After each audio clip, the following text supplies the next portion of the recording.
ஆண்டவர்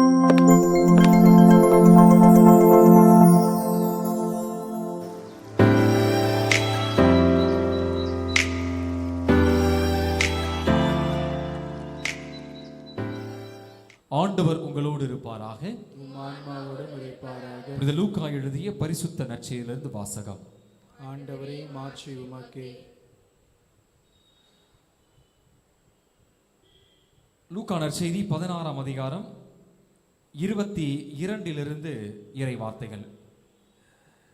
லாசரும் செல்வரும் என்ற பகுதியிலிருந்து இந்த நற்செய்தியை நான் எடுத்திருக்கின்றேன். செல்வரும் இறந்தார், அவர் அடக்கம் செய்யப்பட்டார். அவர் பாதாளத்தில் வதைக்கப்பட்ட பொழுது அன்னார்ந்து பார்த்து தொலைவில் அபிரகாமையும் அவரது மடியில் லாசரையும் கண்டார். அவர், தந்தை அபிரகாமே, எனக்கு இரங்கும். லாசர் தமது விரல் நுனியை தண்ணீரில் நனைத்து எனது நாவை குளிரச் செய்ய அவரை அனுப்பும், ஏனெனில் இந்த தீப்பிழம்பில் நான் மிகுந்த வேதனைப்படுகிறேன் என்று உரக்க கூறினார். அதற்கு அபிரகாம், மகனே, நீ உன் வாழ்நாளில் நலன்களையே பெற்றாய், அதே வேளையில் லாசர் இன்னல்களையே அடைந்தார். அதை நினைத்துக்கொள். இப்பொழுது அவர் இங்கே ஆறுதல் பெறுகிறார், நீயோ மிகுந்த வேதனைப்படுகிறாய். அன்றியும் எங்களுக்கும் உங்களுக்கும் இடையே பெரும் பிளவு ஒன்று உள்ளது. ஆகையால் இங்கிருந்து ஒருவர் உங்களிடம் வர விரும்பினாலும் கடந்து வர இயலாது, அங்கிருந்து நீங்கள் எங்களிடமும் கடந்து வர இயலாது என்றார்.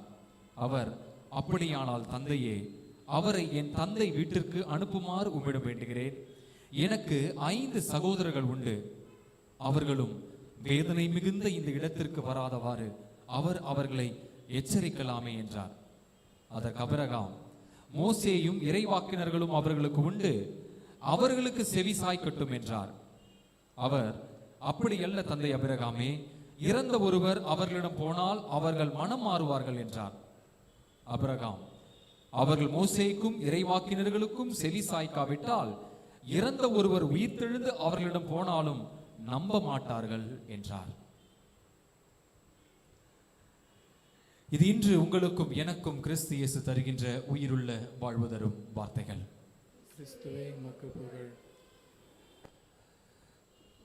கிறிஸ்துவில் அன்புக்குரிய சகோதர சகோதரிகளே,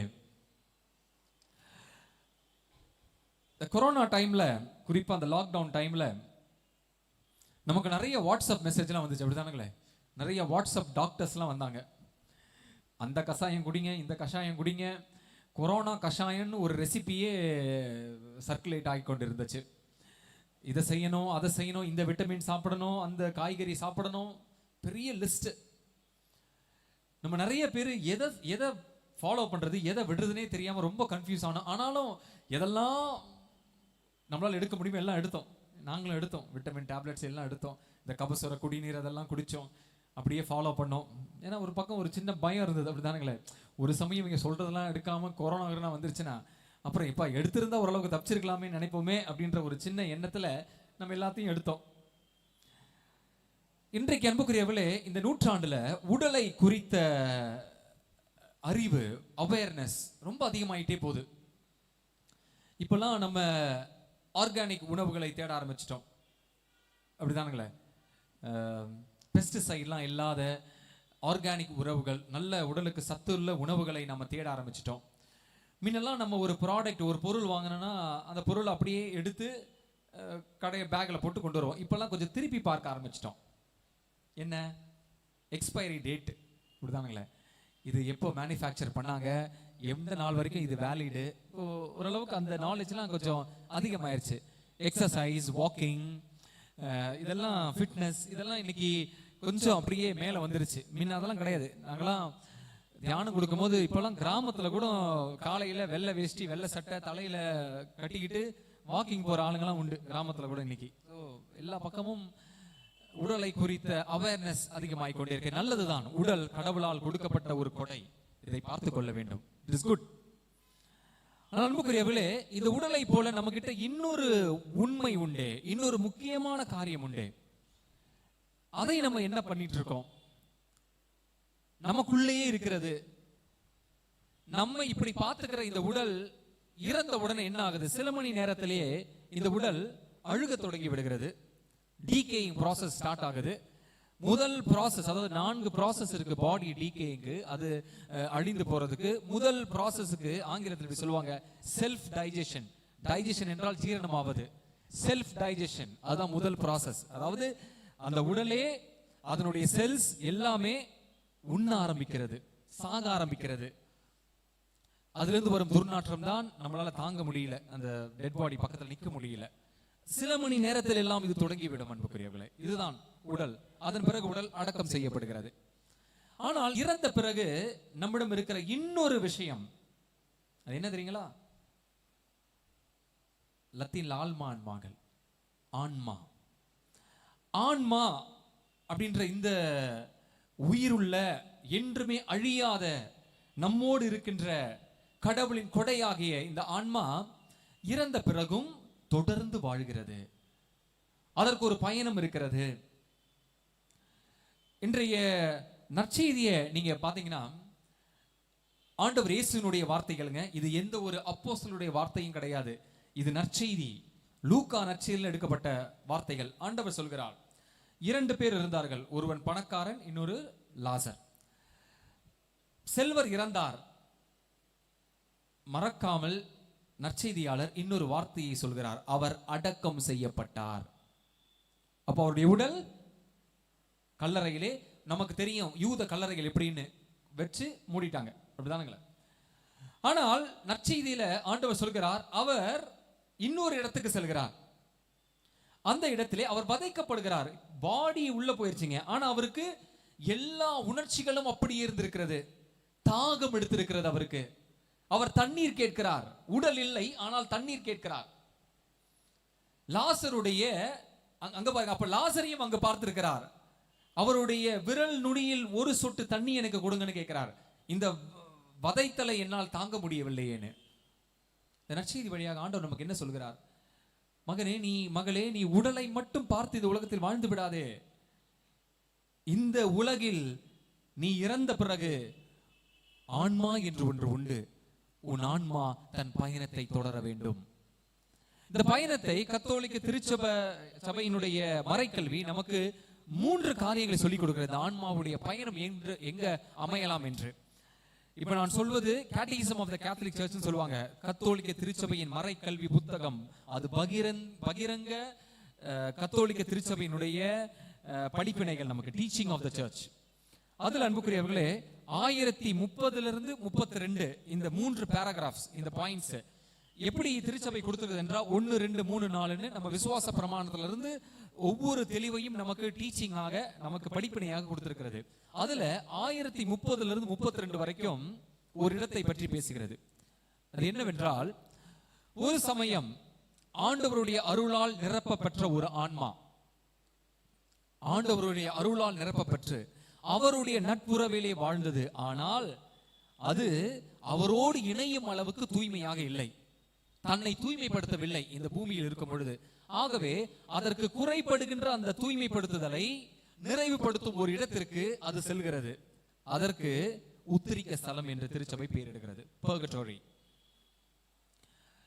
இப்போ திருச்சபை 1033 37 வரை உள்ள பாயிண்ட்ஸ்ல என்ன சொல்றது என்றால், ஒரு சமயம் இந்த ஆன்மா வேண்டுமென்றே முடிவெடுத்து அது தன்னுடைய பாவங்களுக்கு மனமாறாமல் கடவுளுடைய பிரசன்னத்தை விட்டு தானாகவே பிரிந்து அவருக்கு எதிராக வாழும் என்றால் அது நரகம் என்ற ஒரு நிலைக்கு சென்றடையும்.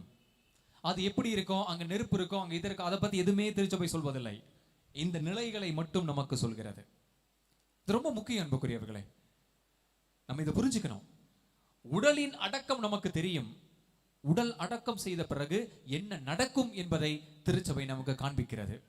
அது தூய்மைப்படுத்தப்பட வேண்டும் என்றால் உத்திரிக்க ஸ்தலத்திற்கும், அது முழுமையாக பிரிந்து மனம் மாறாமல் வாழ்ந்தால் நிச்சயமாக நரகத்திற்கு செல்லக்கூடிய நிலைக்கும் ஆண்டவரோடு இணைந்து ஒரு தூய்மையான வாழ்விலே அந்த ஆன்மா இறக்கும் என்றால் அது மோட்சத்தையும் சென்றடையும் என்பதை நாம் திருச்சபையினுடைய பகிரங்கமான அறிவிப்பிலே கற்றுக் கொடுக்கும் டீச்சிங்ல நமக்கு கிடைக்கின்றது. இன்று இந்த உலகத்தை நம்ம பார்த்தீங்கன்னா, ஆன்மாவை பற்றி யாரும் கவலைப்படுவதே இல்லை. ஆன்மாவை பற்றி பேசுவதே இல்லை. நீங்க ஒரு நாள் உட்கார்ந்து டிவி பாருங்க, காலையிலிருந்து காலைல பல்லு விளக்குன வரணும் உட்காருங்க, நைட்டு 12 மணி வரைக்கும் டிவி பாருங்க. அதுல ஏதாவது ஒரு விளம்பரம் உங்கள் ஆன்மாவுக்காக இருக்குமா? இல்ல. தலைமுடியிலிருந்து கால் நகம் வரைக்கும் எல்லாத்துக்கும் அட்வர்டைஸ்மெண்ட் உண்டு, இப்படிதானுங்களே? நகத்துக்கு பாலிஷ், ஃபேஸுக்கு கிரீமு எல்லாம் உண்டு. ஆன்மாவை பற்றி இந்த உலகத்திற்கு கவலை இல்லை, அது பேசுவதும் இல்லை. ஆகவே என்ன நடக்குது என்றால், பல நேரங்களில் நாம் இதை மறந்து விடுகின்றோம். இந்த உடலுக்கு நாம் கொடுக்கும் முக்கியத்துவத்தில் கால்வாசி கூட 10% கூட ஆன்ம நலனுக்காக நாம் கொடுப்பதில்லை. இதுதான் உண்மை. பல ஆண்டுகளுக்கு முன்பு லண்டன் டைம்ஸ் என்ற நாளிதழ்ல ஒரு ஆய்வு அறிக்கை கொடுக்கப்பட்டது. அந்த ஆய்வு அறிக்கை என்னவென்றால், பலரை, அதாவது 70 ஆண்டுகள் ஒரு மனிதன் உயிர் வாழ்ந்தால் அவன் என்னென்ன காரியங்களுக்கு எவ்வளவு நேரம் செலவழிப்பான் என்பதை அட்டவணையாக கொடுத்திருந்தார்கள். நான் வாசிக்கிறேன், கேளுங்க. ஒரு இன்ட்ரெஸ்டிங்கான ஒரு அட்டவணை. 70 ஆண்டுகள் ஒரு மனிதன் உயிர் வாழ்ந்தால், if a person lives for 70 years, உண்பதற்கு மட்டும் 6 ஆண்டுகள் செலவழித்திருப்பாராம். உண்பதற்கு 6 ஆண்டுகள், தூங்குவதற்கு 26 ஆண்டுகள், 26 years of sleep in 70 years of lifetime. ஞாபகம் வச்சுக்கங்க. வேலை, அவர் வேலைக்கு செல்வது 10 ஆண்டுகள் உழைத்திருப்பாராம். அவர் தன் உடலை பேணி காக்க அவர் குளியல் அறையிலோ பாத்ரூம்லயோ செலவழித்த நேரம் எவ்வளவு இருக்கும் தெரியுங்களா? ஏதாவது கெஸ் பண்றீங்களா? 1.5 years, 1.5 ஆண்டுகள் பாத்ரூம்ல மட்டும் செலவழிச்சிருப்பாராம். ஆனா அந்த லண்டன் டைம்ஸ்ல ஆன்மாவுக்காக எவ்வளவு நேரம் செலவழிச்சிருப்பாங்கன்னு சொல்லப்படல. ஏன்னா இந்த உலகத்துக்கு அதை பற்றி கவலை இல்லை. அப்ப நீங்க கவலைப்படாம இருக்க போறீங்களா? உங்க ஆன்மாவை கண்டுகொள்வீர்களா? உங்கள் ஆன்மாவுக்கு என்ன செய்ய போறீங்க? கிறிஸ்துவில் அன்புக்குரிய சகோதர சகோதரிகளே, நம்ம ஆன்ம நலனுக்காக என்ன செய்யறோம் அப்படின்றது மிகவும் குறைவாக இருக்கிறது. ஆன்மாவை கரைப்படுத்தும், அதை ஆபத்துக்கு தள்ளும் காரியங்களில் நம்ம என்ன தினமும் ஈடுபடுறோம் நமக்கு தெரியுமா? நான் சொல்கிறேன். 3 காரியங்கள் ஆன்மாவை பெரும் ஆபத்திற்கு தள்ளிவிடும். 3 things that put your soul in great danger. முதலாவதாக, ஒரு ஆன்மா, ஒரு மனிதர் எப்பொழுது கடவுளை விட்டு விலகி இருக்கிறாரோ அவருடைய ஆன்மா பெரும் ஆபத்தில் இருக்கிறது என்ற அர்த்தம். பெரும் ஆபத்தில். இதற்கு ஒரு எடுத்துக்காட்டு விவிலியத்திலிருந்து நான் சொல்றேன் அன்புக்குரியவர்களே. யோவான் நற்செய்தி 13ஆம் அதிகாரம் 33வது வசனம். நீங்க அந்த 13ஆம் அதிகாரத்துல நீங்க பார்க்கலாம். அது இயேசுவனுடைய ரா உணவை குறித்த நிகழ்வு. அதுல இப்படியாக சொல்லப்படும், யூதாஸ் அப்பத்தை உண்ட பிறகு வெளியே சென்றான், அப்பொழுது அது இரவு. யோவான் நற்செய்தி ஒரு சிம்பாலிக் காஸ்பல். அவர் என்ன ஒரு எழுத்து எழுதியிருந்தாலும் அதுக்கு பின்னாடி ஒரு பெரிய அர்த்தத்தை வச்சிருக்கிறார், ஒரு இறையியல் வச்சிருக்கிறார். அவங்க ஏற்கனவே தெரியும் அது ரா உணவு, அப்ப இரவுல தான் நடக்குது. ஆனாலும் நற்செய்தியாளர் சொல்கிறார், யூதாசு அந்த ரா உணவிலே இயேசு கொடுத்த அப்பத்தை தோய்த்து உண்ட பிறகு அவர் வெளியே செல்கிறார், அப்பொழுது இரவு. அப்படின்னா என்னன்னா, இருள் அவரை ஆட்கொண்டது. அவர் ரா உணவில் இருக்கும் பொழுது இரவுன்னு சொல்லல, இருள்னு சொல்லல. அவர் நற்கரனை உண்டு, அதாவது ஆண்டவருடைய உடலை உண்டு விட்டு வெளியே வருகிறார், அவரை விட்டு வெளியே வருகிறார். வெளியே வந்தவுடனே இருள் அவரை ஆட்கொள்கிறது. This is what happens to you and me. உங்களுக்கும் எனக்கும் இதுதான் நடக்கும். கடவுளை விட்டு நீங்கள் விலக விலக விலக உங்கள் ஆன்மா இருளால் நிரப்பப்படும். இதுக்கு ஒரு சின்ன எக்ஸாம்பிள். இப்போ வெளிச்சமா இருக்குது இந்த பீட இடத்துல, இப்ப லைட் ஆஃப் பண்ணிட்டா என்ன ஆகும்? இருட்டாயிரும். நீங்க இருட்டை கூப்பிட்டீங்களா? ஓ இருட்டே, வெளிச்சம் முடிஞ்சிருச்சு, வெளிச்சம் இல்லை, இப்ப வா. நீங்க கூப்பிடவே வேண்டாம். ஒளி இல்லாத இடத்தில் இருள் இருக்கும். There is no choice. எனக்கு ஒளியும் வேண்டாம், எனக்கு இருளும் வேண்டாம், நான் இடையில நின்னுக்கிறேன் அப்படிலாம் சொல்ல முடியாது. நீங்கள் ஒளியை விட்டு பிரிந்தாலே, தள்ளி போனாலே இருள் வந்துவிடும். சில நேரத்தில் நம்ம சொல்லுவோம் பாத்தீங்களா, கோயிலுக்கு போகாம ஜெபிக்காம கொஞ்ச நாள் நீங்க இருந்துருங்க ஃபாதர், ஒரு மாதிரி இருக்கு ஃபாதர், ஒரு சோகம் வந்த மாதிரி இருக்குது, ஏதோ அழுத்துனா மாதிரி இருக்குது, ஒரு சந்தோஷமாவே இல்ல, மனசுக்கு நிம்மதியாக இல்ல. அதன் பிறகு ஒரு நல்ல திருப்பலிக்கு போவீங்க, ஒரு தியானத்துக்கு போவீங்க, பங்கேற்பீங்க, மனசே லேசாயிரும். இதுதான் இருள் நிச்சயம் சூழ்ந்து கொள்ளும். எப்பொழுது ஒரு மனிதன் ஒளியை விட்டு விலகுவானோ இருள் நிச்சயம் அவனை சூழ்ந்து கொள்ளும். ஆகவே தயவு கூர்ந்து ஆண்டவரை தேடுவதிலும் அவர் பிரசன்னத்தை நாடுவதிலும் என்றுமே நீங்க லேசா இருந்துடாதீங்க. அதை ஒரு சாதாரண காரியமாக எடுத்துடாதீங்க. தேடுங்கள் ஆண்டவர், தினந்தோறும் அவர் பிரசன்னத்துக்குள்ள வாங்க, உங்கள் ஆன்மா பலன் பெறும். அதே போல ஒரு சமயம் உங்களுக்கு இல்லை உங்க வீட்டில் இருக்க யாருக்காவது கோயிலுக்கு போறது, ஆண்டவரை பத்தி பேசுறது, ஜெபத்துல உட்கார்றதெல்லாம் இப்பெல்லாம் பிடிக்கல அப்படின்னா ஒரு பெரிய கொஸ்டின் மார்க். நிச்சயமாக இருளின் ஆட்கொள்ளுதல் அங்கே நடந்து கொண்டிருக்கிறது என்று நான் சொல்ல முடியும். ஆகவே உங்கள் ஆன்மாவை பெரும் ஆபத்திற்கு நீங்க இட்டு செல்லும் முதல் செயல் ஆண்டவரை விட்டு, கடவுளை விட்டு, அவர் பிரசன்னத்தை விட்டு விலகி இருப்பது. இரண்டாவதாக உங்கள் ஆன்மாவை ஆபத்துக்கு தள்ளுவது எது என்னவென்றால் பாவம், சின். பாவம் ஒரு ஆன்மாவை கரைப்படுத்துகிறது, பெரும் ஆபத்துக்கு கொண்டு செல்கிறது. அதனாலதான் ஆண்டவர் என்ன பண்ணாருன்னா, நீங்க மத்தேயு நற்செய்தி 5ஆம் அதிகாரம் 29ஆம் வசனத்தை நீங்க பாருங்களேன். ஆண்டவர் சொல்வார், அவரு எவ்வளவு கோபத்தோட இதை சொல்லியிருப்பாருன்னு கொஞ்சம் யோசிங்க. உன் கண் உனக்கு இடலா இருந்தால், உன் கண் உன்னை பாவத்துக்கு இட்டு சென்றால், அவர் என்ன சொன்னார்? மாஸ்க் மாதிரி கண்ணுக்கு ஏதாவது போட்டுக்கன்னு சொன்னாரா? பிடுங்குன்னு சொல்கிறார். பிளக். எப்படிப்பட்ட வார்த்தை தெரியுங்களா அது? பிடுங்கு. அதுவும் மத்தவங்க பிடுங்க கூடாது, இன்னொருத்தர் பிடுங்கினா கூட பரவாயில்ல, உங்க கண்ணையே நீங்க பிடுங்கணும். எப்படி இருக்கும்? இன்னொருத்தராவது நமக்கு இங்க ஒரு இன்ஜெக்ஷன் ஏதாவது போட்டு, மயக்க ஊசி போட்டு நமக்கு வலி தெரியாம எடுக்கலாம். அவர் சொல்லுகிறார், நீ பிடுங்கு. உன் கண் உனக்கு இடலா இருந்தால், பாவத்துக்கு எடுத்து சென்றால் அதை நீயே பிடுங்கு. கண்ணாடி போட்டுக்கன்னு சொல்லல, கண்ணை மூடிக்கன்னு சொல்லல, கண்ணை பிடுங்கு என்கிறார். என்றால் பாவம் ஆன்மாவை பெரும் ஆபத்துக்கு இட்டு செல்லும். ஆகவே பிடுங்கு. அதன் பிறகு பாருங்க, உன் வழக்கை உனக்கு இடலா இருந்தால் அதையும் பிடுங்கு. அப்படின்னா என்ன? அதையும்னா என்ன? ஏற்கனவே ஒரு கண்ணை பிடுங்கியாச்சு, இப்ப ஒரு கண் இல்லாம தான் இருக்கிறோம். ஒரு சமயம் திடீர்னு பார்த்தா வழக்கை பிரச்சனை கொடுக்குதுன்னா அதையும் வெட்டு.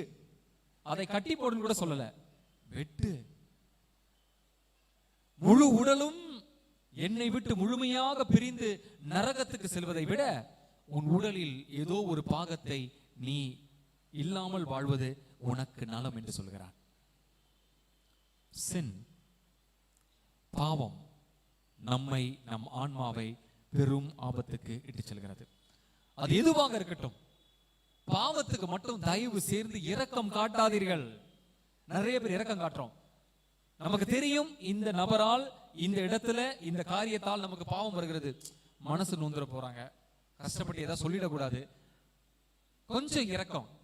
பாவத்துக்கு இரக்கம் காட்டாதீங்க. பாவம் என்று கண்டால் ஓடிவிட வேண்டும், அவ்வளவுதான். சபை உரையாளர் என்று நினைக்கிறேன் இப்படியாக சொல்வார், பாம்பை கண்டு ஓடுவது போல பாவத்தை கண்டு ஓடு. நீங்க பாம்பை பார்த்தனா நிச்சயமா எவ்வளவு பயப்படுறீங்க. அதே போல பாவம் இருக்கும் இடத்தையும் சூழ்நிலையும் நபர்களையும் கண்டு ஓடு. என்றால் அது உன்னை குத்தி விடும்.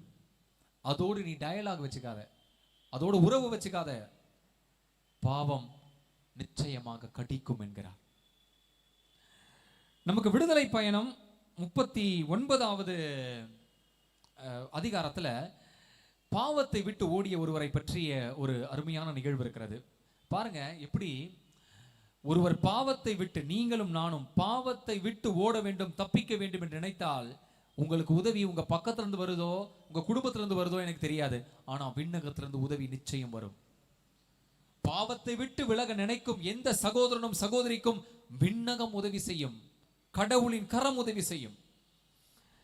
நம்ம இந்த விடுதலை பயணம் 39வது அதிகாரத்தில் இருக்கிற அந்த நிகழ்ச்சியை கொஞ்சம் பார்ப்போம். அது யோசேப்பு என்பவருடைய நிகழ்ச்சி. இந்த யோசேப்பு யாருன்னா, தன்னுடைய சகோதரர்களால் எகிப்திற்கு அடிமையாக விற்கப்பட்டவர். இவர் எகிப்துக்கு போன பிறகு அங்க ஒரு சின்ன பையனா இருந்து வளர்றாரு. அங்கே போர்த்திபார் என்று அழைக்கக்கூடிய ஒரு எகிப்திய தலைவனுடைய வீட்டில் இவர் வேலை செய்துட்டு இருக்காரு. இப்போ இளைஞன் ஆயிட்டாரு, நல்லா உயரமா கட்டழகனாக இருக்கிறார். இந்த போர்த்திபாருடைய மனைவிக்கு இந்த யோசேப்பு மீது ஒரு கண்ணு, எப்படியாவது இவனை பாவம் செய்ய வைக்க வேண்டும் என்று. அவளும் எவ்வளவோ சூழ்நிலைகளை பார்க்கிறாள். ஒரு முறை அப்படி ஒரு சூழ்நிலை வருகிறது, கணவன் வீட்டில் இல்லை, அப்போ இவள் என்ன செய்கிறார்? யோசேப்புக்கு செய்தி அனுப்பி, நீ என் அறைக்கு வா, ஒரு வேலை இருக்கிறது என்று. இவன் அறைக்கு வரும்பொழுதுதான் இவளுடைய எண்ணங்கள் அவனுக்கு தெரிய வருகிறது.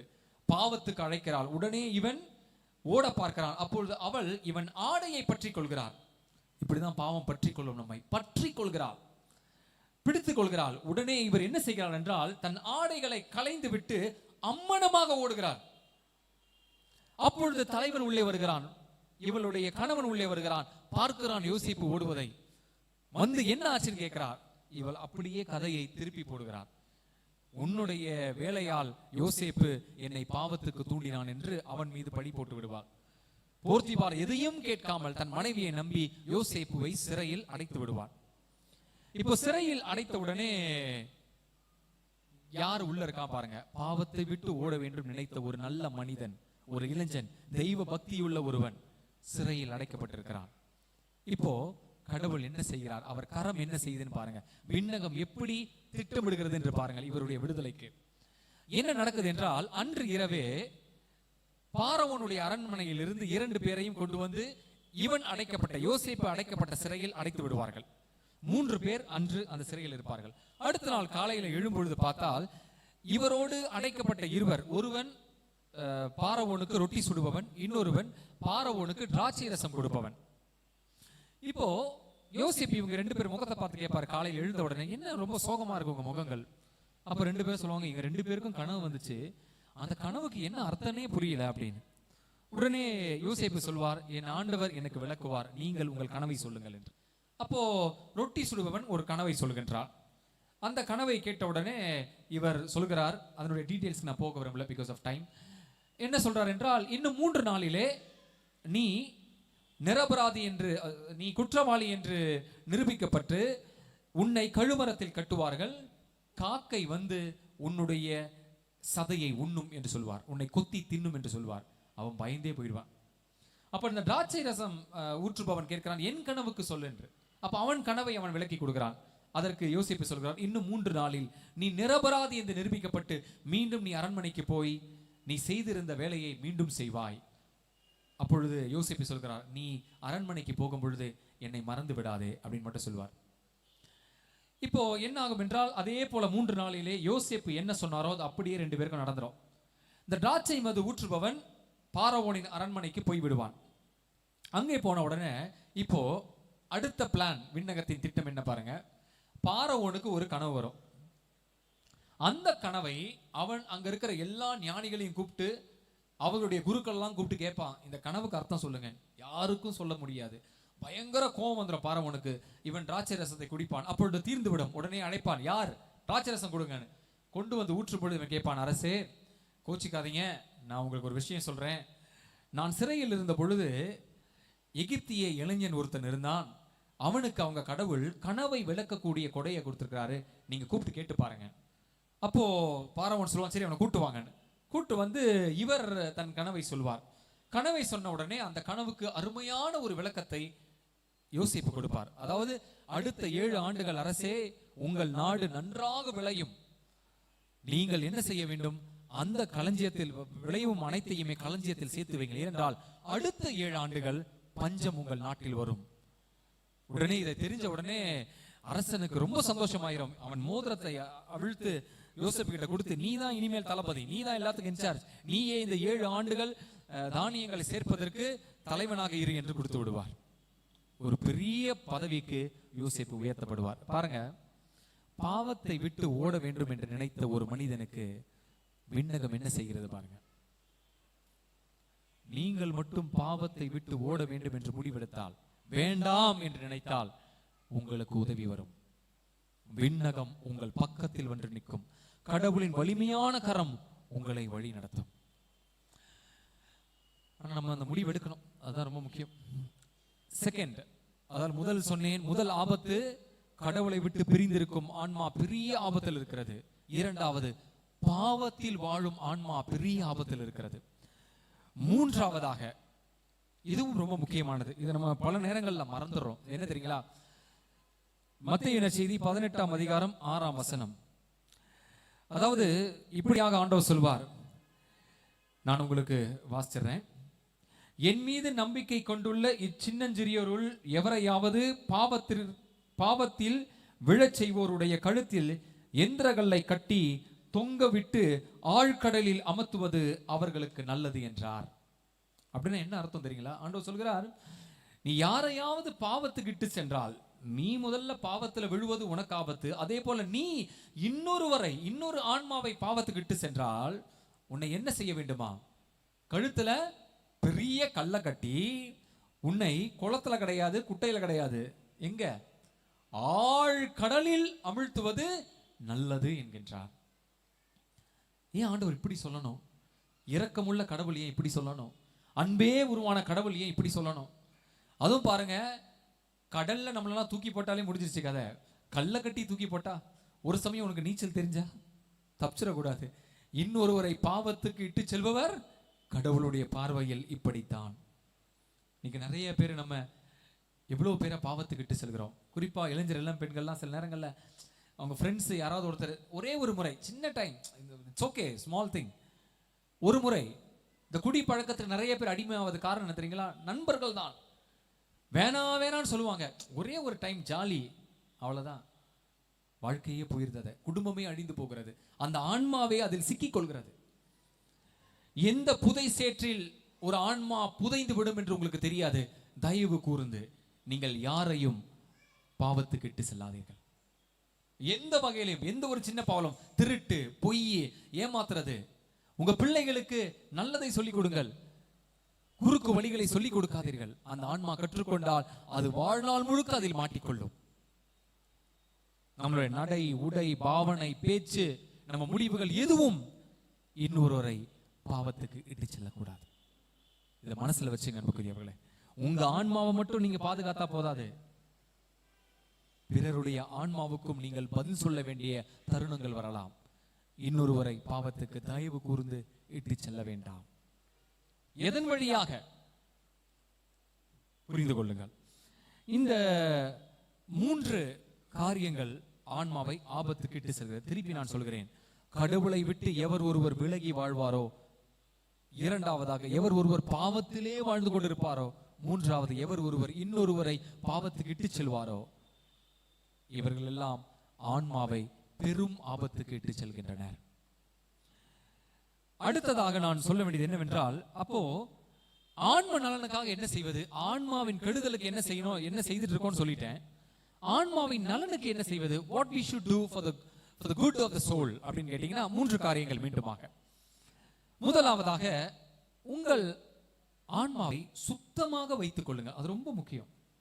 clean your soul. சுத்தப்படுத்துங்கள் ஆன்மாவை. எப்படி ஆன்மாவை சுத்தப்படுத்துறது? நீங்க ஏதாவது கடையில் விற்கிற ஏதாவது ஒரு சோப்பு போட்டு குளிச்சா ஆன்மா சுத்தமாயிருமா? சொல்லுங்க, சான்ஸே இல்லை. ஆன்மாவை எது சுத்தப்படுத்த முடியும்? இந்த உலகத்தில் எதுவுமே ஆன்மாவை சுத்தப்படுத்த முடியாது. உலகத்திலிருந்து வரும் எதுவுமே ஒன்றே ஒன்றை தவிர, அது கடவுளால் கொடுக்கப்பட்டதை தவிர. ரெவலேஷன்ஸ், திருவழிபாடு 7ஆம் அதிகாரம் 14ஆம் வசனம். அதாவது என்ன சொல்லப்படுகிறது என்றால், யோவானுக்கு ஒரு காட்சி கிடைக்கும். திருவழிபாட்டு அந்த புத்தகத்தை எழுதிய யோவானுக்கு ஒரு காட்சி கிடைக்கும். அந்த காட்சியில வெண்ணிற ஆடை அணிந்த நிறைய ஒரு பெரிய கூட்டத்தை அவர் பார்ப்பார். அப்போ அங்க இருக்க ஒரு சம்மனஸ் கேட்பார், இவங்கெல்லாம் யாரு தெரியுமா?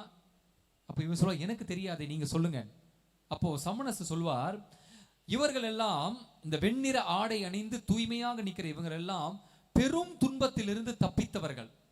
தங்களுடைய ஆடைகளை ஆட்டுக்குட்டியின் ரத்தத்தில் தோய்த்து தூய்மையாக்கி கொண்டவர்கள். ஆட்டுக்குட்டியின் ரத்தத்தினால் தோய்த்து தூய்மையாக்கி கொண்டவர்கள். அப்ப நமக்கு அங்க சொல்லப்படுவது என்ன தெரியுங்களா? உங்கள் ஆன்மாக்கள் தூய்மையாக வேண்டுமா?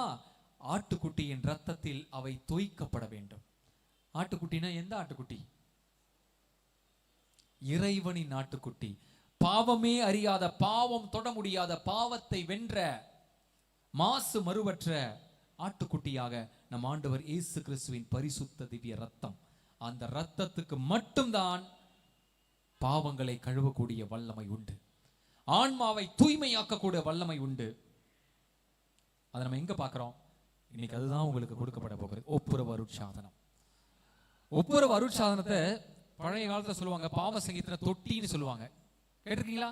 பாவ சங்கீத தொட்டின்னு சொல்லுவாங்க. ஏன்? அங்கே குருவானவர் உங்களுக்கு பாவ மன்னிப்பு கொடுப்பது உங்கள் மீது ஆட்டுக்குட்டியின் ரத்தத்தை தெளிப்பது போல. ஏனென்றால் குருவானவர் கையில் இருந்துதான் திருப்பலியில் நற்கருணையை பெற்றுக் கொள்கிறோம்.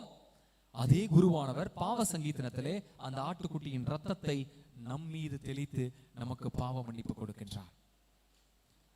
இது ஒரு பெரிய அருட்சாதனம், மகத்துவமும் மாட்சியமிக்க அருட்சாதனம். அன்புக்குரியவர்களே, நீங்க நினைக்கிறீங்க சாதாரணமா போய் நான் முட்டி போட்டு வரேன், அங்க நடப்பது நம்ம கண்களுக்கு தெரிவதில்லை. ஆனால் இதுதான் நடக்கிறது. அங்க குரு அல்ல, குருவை பயன்படுத்தி ஆண்டவர் இயேசு கிறிஸ்து தன் ரத்தத்தை உங்கள் மீது தெளித்து உங்கள் ஆன்மாவை சுத்திகரிக்கின்றார். அது ஒரு ஷவர். பாவ சங்கீதம் என்பது சிம்பிளா சொல்ல ஒரு ஷவர். ஆட்டுக்குட்டியின் ரத்தம் தெளிக்கப்படும் ஒரு ஷவர். உங்கள் ஆன்மாக்கள் தூய்மையாக்கப்படும் ஒரு இடம். இன்னைக்கு நிறைய பேரு இந்த பாவ சங்கீதம்னு சொன்னாலே புரிஞ்சுக்க மாட்டாங்க. நான் எதுக்கு போய் ஒரு குருவானவர்கிட்ட பாவ சங்கீதம் பண்ணோம்?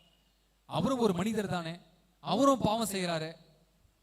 கிறிஸ்துவில் அன்புக்குரிய சகோதர சகோதரிகளே, குருவானவரிடம் பாவ சங்கீதனம் செய்ய வேண்டாம் என்று நினைப்பவர்கள், நான் இதை 3 வருடம் 4 வருடங்கள் முன்னாடி சொல்லியிருக்கேன், அவங்க என்ன செய்யணும்னா அவர்கள் நற்கருணை கூட வாங்கக்கூடாது. ஏன்? நீங்கள் குருவானவர் கையிலிருந்து வரும் ஆட்டுக்குட்டியின் ரத்தம் வேண்டாம் என்றால், மன்னிப்பு வேண்டாம் என்றால், குருவானவர் கையிலிருந்து கொடுக்கப்படும் நற்கருணை எதற்கு? அப்படிதானே? Same logic. அவர் கையிலிருந்து வரும் இயேசுவின் உடல் எதற்கு? ரத்தம் வேண்டாம் என்கிறீர்கள், உடல் மட்டும் எதற்கு? அப்போ யாரெல்லாம் குருவானவருடைய கரங்களிலிருந்து பாவ மன்னிப்பு வேண்டாமோ, குருவானவர் கையிலிருந்து நற்கருணை வேண்டாம் என்று சொல்ல வேண்டும். அது சொல்ல மாட்டோமே. இப்படித்தான் தீயவன் நம்மளை குழப்பி விடுகின்றான். அநேக மக்கள் நம்ம சிந்தனைகளை நம்ம படிச்சிருக்கலாம், அந்த சிந்தனைகளை திருச்சபையினுடைய பெரிய உண்மைகளுக்கு நம்ம அப்ளை பண்ணி பார்க்கிறோம். உங்களால முடியாது. இது மிஸ்ட்ரி, மறைபொருள், கண்ணுக்கு புலப்படாத மறைபொருள். அன்புக்குரியவர்களே, முதலாவதாக நாம் செய்ய வேண்டியது, யோசிச்சு பாருங்க, இந்த 9 மாதம் 10 மாதங்கள் நமக்கு பாவ சங்கீதம் கிடைக்கவில்லை, இன்று கிடைக்கிறது. இது ஒரு பெரிய வாய்ப்பு, அரிய வாய்ப்பு என்று சொல்வேன். அடுத்தது எப்பொழுது நடக்கும் என்று தெரியல, அதுக்குள்ள என்ன நடக்கும் என்று தெரியல. ஒரு சமயம் கட்டாயம் கிடையாது. நேற்று சொன்னனே, இந்த அரசர் யாரையும் கட்டாயப்படுத்துவதில்லை. No force. உங்கள் ஆன்மா கரைபடிந்து இருக்கிறது, உங்களுக்கு பரிசுத்தப்படுத்த வேண்டும், ஆண்டவருடைய திரு ரத்தத்தால் பரிசுத்தப்படுத்த வேண்டும் என்றால் இன்று பாவ சங்கீதத்தை பெற்றுக்கொள்ளுங்கள். ஸோ உங்க ஆன்மாவுக்கு நீங்க முதலாவதாக செய்ய வேண்டியது, உங்க உடலை எப்படி தூய்மைப்படுத்துகிறீரோ அதே போல உங்கள் ஆன்மாவை தூய்மையாக வைத்துக் கொள்ளுங்கள். இரண்டாவது, உங்கள் ஆன்மாவுக்கு உணவு கொடுங்கள். நீ யோசிக்கலாம், ஃபாதர் அதுக்கு தான் உடலே இல்லையே ஃபாதர், எப்படி அதுக்கு சாப்பாடு தேவையா? ஆம். அந்த சாப்பாடு என்ன தெரியுங்களா? ஒரு சிம்பிள் லாஜிக். இந்த உணவு, ஆன்மாவுக்கு உணவு எங்கிருந்து வரும்? நம்ம உடல் பூமிக்கு போகிறது, பூமியில் அடக்கம் செய்யப்படுகிறது. ஆகவே இந்த உடலுக்கு வேண்டிய உணவெல்லாம் பூமியிலிருந்து வருகிறது. விளைகின்ற எல்லா கீரை வகைகள், எல்லா காய்கறிகள், நடக்கிற கோழி, ஆடு, நீந்திர மீன் எல்லாத்தையும் நம்ம எடுத்து சாப்பிடுறோம். எஸ். அப்போ மண்ணுக்குள் புதைக்கப்படும் உடலுக்கு மண்ணிலிருந்து உணவு வருகிறது. ஆனால் மண்ணை தொடாமல், மண்ணில் புதைக்கப்படாமல் விண்ணை நோக்கி பயணம் இருக்கும் ஆன்மாவுக்கு உணவு எங்கிருந்து வரணும்? விண்ணிலிருந்து தான் வரணும். அப்படி ஒரு உணவு வந்திருக்கா?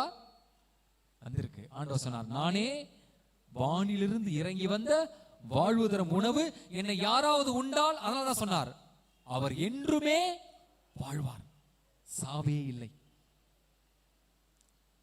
நற்கருணை. அன்புக்குரியவர்களே, ஆன்மாவுக்கான உணவு நற்கருணை.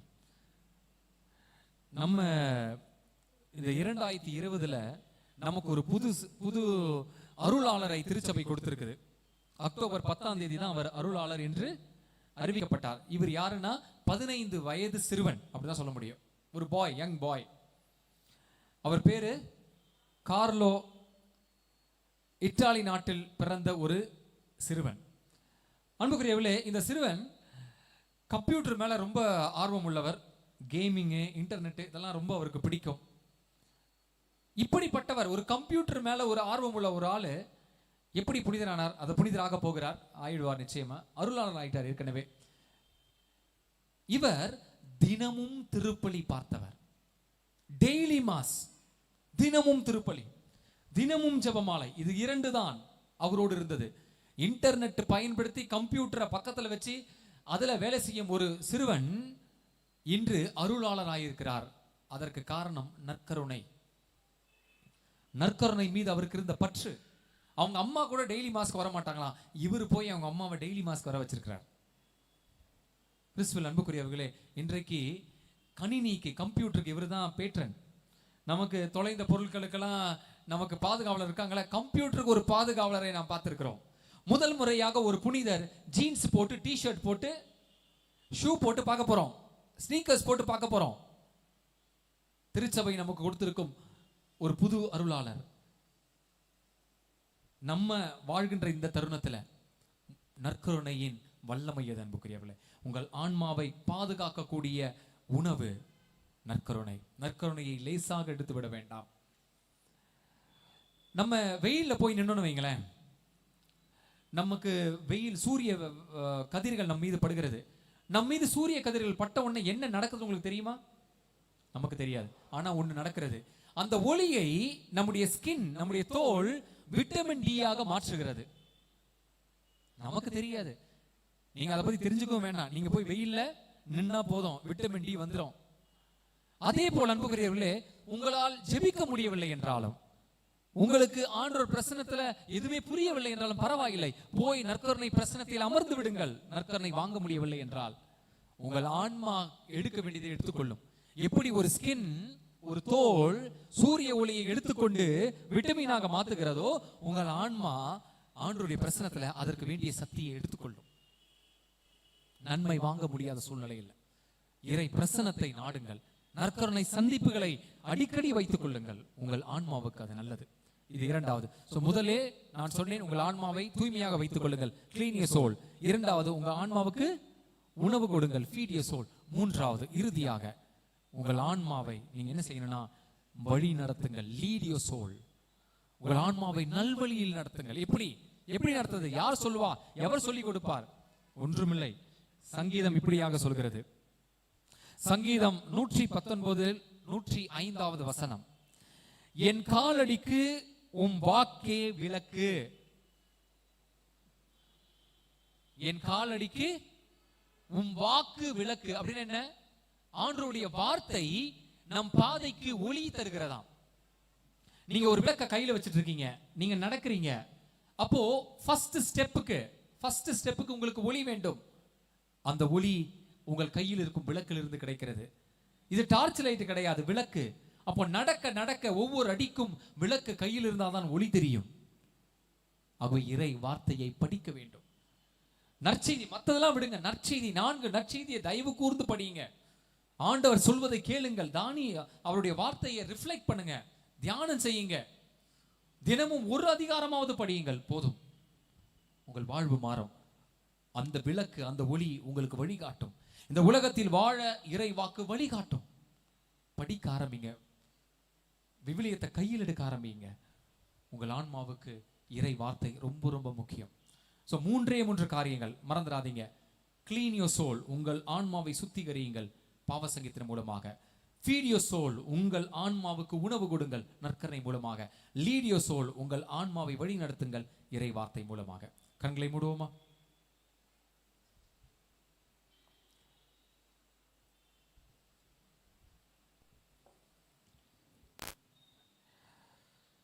கொஞ்சம் யோசிங்க. உங்கள் ஆன்மாவுக்கு நீங்க என்ன செய்துட்டு இருக்கீங்க?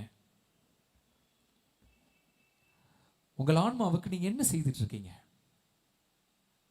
உங்கள் ஆன்மாவை பற்றி சிந்திக்கக்கூடிய நேரம் இதோ.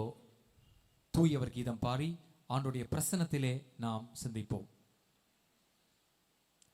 தூயவர் கீதம் பாடுவோம். ஆண்டவருடைய பிரசன்னம் நம் மத்தியில் வருகிறது. அவருடைய பிரசன்னத்தின் மத்தியில நம்ம ஆன்மாவை பற்றி சிந்திப்போம்.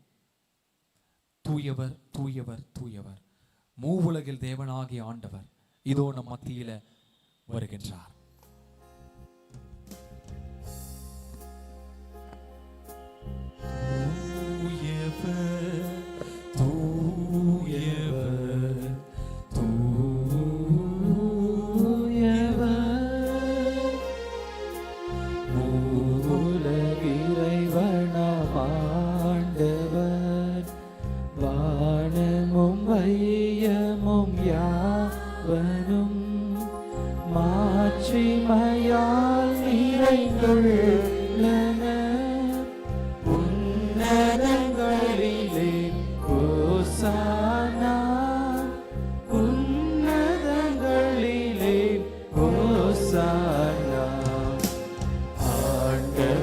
திருப்பெயரா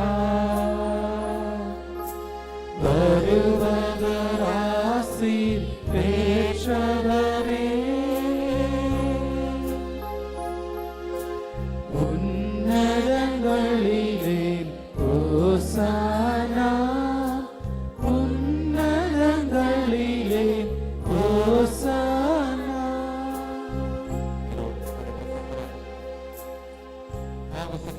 தயாராக இருப்பவர்கள் நமது ஆலயத்துக்கு கீழே இருக்கிற காலில் குருக்கள் அமர்ந்திருப்பார்கள். இப்பொழுதே எழுந்து சொன்னார், யாரெல்லாம் தயாராக இருக்கிறீர்களோ, பாவ சங்கீதத்தில் நாம் செய்ய வேண்டும் என்று விரும்புகிறீர்களோ, ஒவ்வொருவரும் அருட்சாதனத்துக்காக காத்திருக்கின்ற குருக்கள் கீழ் இருக்கின்ற ஆலயத்துக்கு கீழ் இருக்கின்ற காலில் அமர்ந்திருக்கிறார்கள். நீங்கள் சொல்லலாம், மற்றவர்கள் இன்னும் கொஞ்சம் நேரம் எடுப்பதற்காக நான் சிந்திக்க வேண்டும் என்பவர்கள் சிந்திக்கலாம். குறைபடுத்தும் காரியங்களை கண்டுபிடிச்சார். நீங்கள் அவரை விட்டு விலகி இருக்கிறீர்களா? இறை பிரசன்னம் ஜெபம் உங்கள் வாழ்க்கையில் அதிகம் இல்லையா? உங்களால் ஜெபிக்க முடியவில்லையா? இறை பிரசனத்துக்குள்ள போக முடியலையா? சிந்தியுங்கள். ஏதாவது ஒரு பாவங்களை சிக்கிக் கொண்டிருக்கிறீர்கள், பாவ செயல்களை செய்துவிட்டு குற்ற உணர்வில் வாழ்ந்து கொண்டிருக்கிறீர்கள்,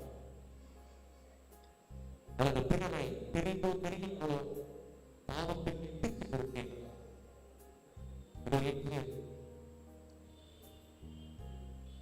உங்களை விடுவிக்க இருளிலிருந்து உங்களை ஒழித்து கொண்டு வர தலைகளை எடுத்து தூக்கி எறிய ஒரு ஆண்டவர் இங்கு பிரசன்னமாயிருக்கிறார்.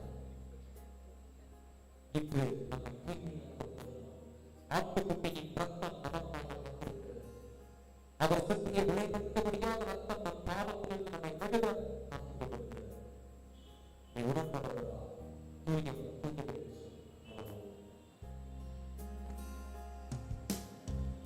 தூயவர் தூயவர் தூயவர்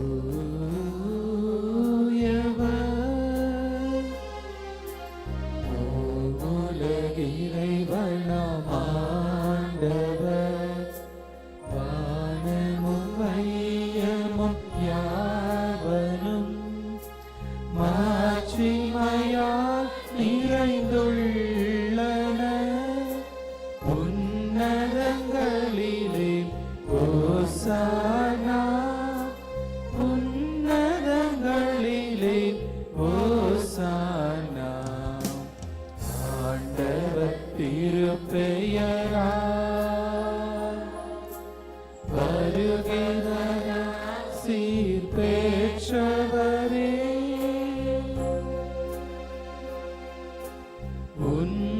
உன்னதங்களிலே ஓசானா உன்னதங்களிலே ஓசானா. அமைதியாக ஆழ் மனசுல இதோ ஆண்டவர் தூய ஆவியின் பிரசன்னம் நம் பாவங்களை நமக்கு எடுத்துக் கொடுக்கிறார். நம் குற்றங்களையும் தவறுகளையும் எடுத்துக் கொடுக்கிறார். எதையும் விட்டுவிட வேண்டாம், பயப்பட வேண்டாம். இதை சொன்னால் குருவானவர் இதை என்ன நினைப்பார் என்று குருவானவரை பார்க்க வேண்டாம். குருவானவரை கொண்டவரை அவர் குருவானவருடைய உடலையும் ஆன்மாவையும் பயன்படுத்திக் கொண்டு இயேசுவின் பயப்பட வேண்டாம். தூய ஆவின் தூண்டுதலிலே என்று ஒவ்வொரு பெரும்சாலையிலே நாம் முழுமையாக இருக்கிறோம்.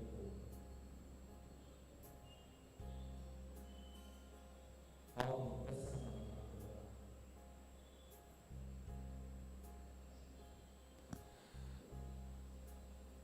அநேக பேருக்கு இந்த 9 மாதம் பாவ சங்கீதம் கேட்காதனால நிறைய சொல்ல வேண்டியிருக்கோம். ஆனால் நீங்கள் குருவிடம் செல்லும் பொழுது அன்புக்குரியவர்களே, மற்றவர்களை பற்றி பேச வேண்டாம். அது கவுன்சிலிங் அல்ல. உங்கள் பாவங்களை நீங்கள் மனதில் நினைத்துக்கொண்டு பாவங்களை மட்டும் அறிக்கையிடுங்கள். குருவானவர் தேவைப்பட்டால் சில விளக்கங்களை கேட்பார். இல்லை என்றால் அவர் உங்களுக்கு கொடுக்கும் பரிகாரங்களை ஏற்றுக்கொண்டு நீங்கள் மீண்டுமாக இதோ ஆலயத்துக்குள்ளே வந்து ஆண்டுடைய பிரசனத்தில் இருங்க. இங்கு கொயரில் பாடல்கள் பாடுவாங்க, சங்கீதங்கள் வாசிப்பாங்க. உங்களுக்கு உதவி செய்வதற்காக தொடர்ந்து அவர்கள் பாடிக்கொண்டும் நற்செய்தி வாசகங்களை வாசித்து கொண்டும் இருப்பார்கள். எல்லோரும் பாவ சங்கீதம், அதாவது கடைசி நபர் பாவ சங்கீதம் செய்த பிறகு மேபி இன்னும் ஒரு 40 நிமிடங்கள் என்று வைத்துக்கொள்ளலாம், கூட்டத்தை வைத்து நான் சொல்கிறேன். அதற்குள் அனைத்து முடிந்துவிடும். ஒரு 8:30 மணிக்கெல்லாம் நாம் இங்கே இறுதி ஆசிரை நாம் பெற்றுக்கொள்ள இருக்கின்றோம். ஆகவே அமைதியாக, உங்களுக்கு தூய ஆவியானவர் தூண்டுதல் இருக்கும் என்றால், அவர் உங்களுக்கு எடுத்து காண்பிக்கிறார் என்றால், இன்று ஆண்டவர் கொடுக்கும் இந்த விடுதலையை பெற்றுக்கொள்வோம். உங்களுக்கு தெரியுங்களா, அநேக பங்குகளில் ஏங்கிக்கிட்டு இருக்கிறாங்க, எப்போ ஃபாதர்ஸ் பாவ சங்கீதத்தை உட்காருவாங்கன்னு. அநேகருக்கு கிடைக்கவில்லை, ஆனால் இந்த பங்கில் கிடைத்திருக்கிறது, பயன்படுத்தி கொள்ளுங்கள். பாடலோடு நாம் ஆரம்பிப்போம், அதன் பிறகு வாசகங்கள் வாசிக்கப்படும்.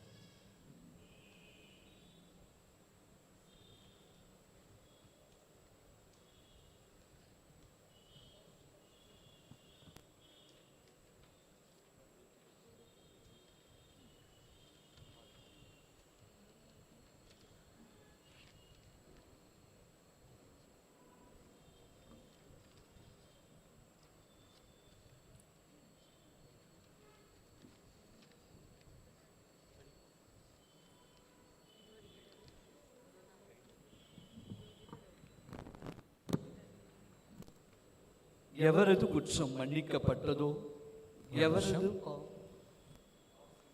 பாவ சங்கீதத்துக்கு வருபவர்கள் மாஸ்க் அணிந்து வரும்படி உங்களை கேட்டுக்கொள்கிறோம். மாஸ்க் நிறைய பேர் விட்டுட்டு போயிடுறீங்க, மாஸ்க் அணிந்து வரும்படி உங்களை கேட்டுக்கொள்கிறோம். எவரது குற்றம் மன்னிக்கப்பட்டதோ, எவரது பாவம் மறைக்கப்பட்டதோ, அவர் பேறு பெற்றவர். ஆண்டவர் எந்த மனிதரின் தீச்செயலை எண்ணவில்லையோ, எவரது மனத்தில் வஞ்சம் இல்லையோ, அவர் பேறு பெற்றவர். என் பாவத்தை அறிக்கையிடாதவரை நாள் முழுதும் நான் கதறி அழுததால் என் எலும்புகள் கடன்று போயின. ஏனெனில் இரவும் பகலும் உம் கை எனக்கு எதிராக ஓங்கி நின்றது. கோடையின் வறட்சி போல என் வலிமை வறண்டு போயிற்று. என் பாவத்தை உம்மிடம் அறிக்கையிட்டேன், என் தீச்செயலை நான் மறைத்ததில்லை. ஆண்டவரிடம் என் குற்றங்களை ஒப்புக்கொள்வேன் என்று சொன்னேன். நீரும் என் நெருக்கீட்டையும் பாவத்தையும் போக்கினீர். ஆகவே துன்ப வேளையில் உம் அன்பர் அனைவரும் உம்மை நோக்கி மன்றாடுவர். பெருவெள்ளம் பாய்ந்து வந்தாலும் அவர்களை அது அணுகாது. நீரே எனக்கு புகலிடம், இன்னலினின்று என்னை நீர் பாதுகாக்கின்றீர். உம் மீட்பினால் எழும் ஆரவாரம் என்னை சூழ்ந்தொழிக்க செய்கின்றீர். நான் உனக்கு அறிவு புகட்டுவேன். நீ நடக்க வேண்டிய வழியை உனக்கு காட்டுவேன். உன்னை கண்ணோக்கி உனக்கு அறிவுரை கூறுவேன். கடிவாளம் பூட்டி வாரினால் இழுத்தாலன்றி உன்னை பின்தொடர்ந்து வராத குதிரை போன்றோ கோவேறு கழுதை போன்றோ அறிவிலியாய் இராதே. பொல்லாருக்கு வரும் துன்பங்கள் பல. ஆண்டவரில் நம்பிக்கை கொள்வோரை அவரது பேரன்பு சூழ்ந்து நிற்கும். நீதிமான்களே, ஆண்டவரை முன்னிட்டு அகமகிழுங்கள். நேரிய உள்ளத்தோடு நீங்கள் அனைவரும் மகிழ்ந்து பாடுங்கள்.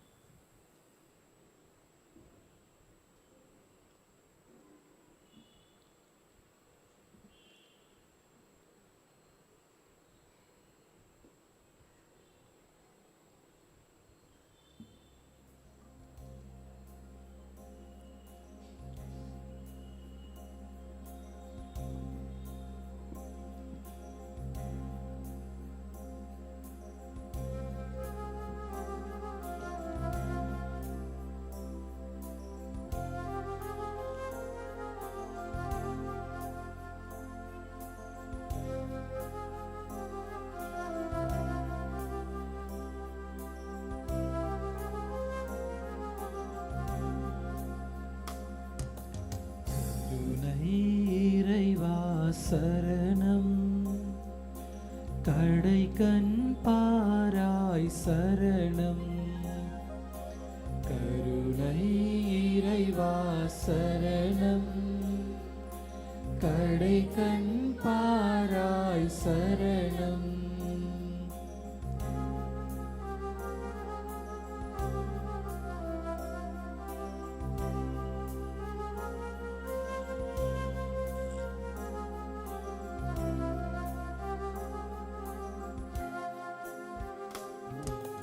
நட்பினை விடுத்தோம், நலம் தனை இழந்தோம். கருணை இறைவா சரணம். கடைக்கண் பாராய் சரணம். கருணை இறைவா சரணம். கடைக்கண் பாராய் சரணம்.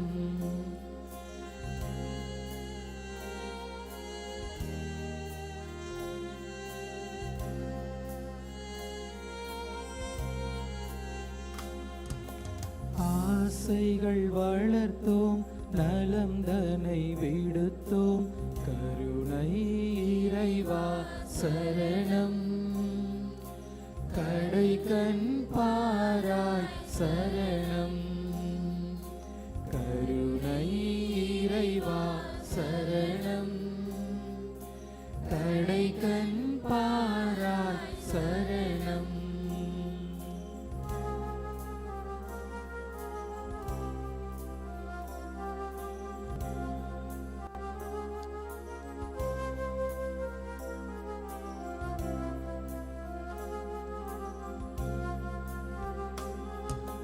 நீதியை மறந்தோம், நேர்மையை துறந்தோம். கருணை இறைவா சரணம். கடைக்கண் பாராய் சரணம். கருணை இறைவா சரணம். கடைக்கண் பாராய் சரணம்.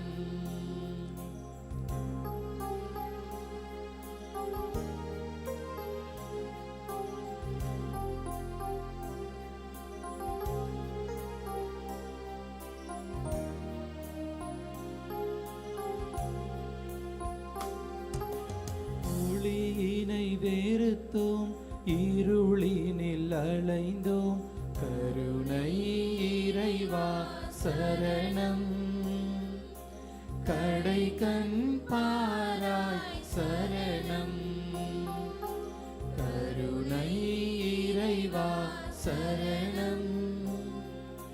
கடைக்கண் பாராய் சரணம்.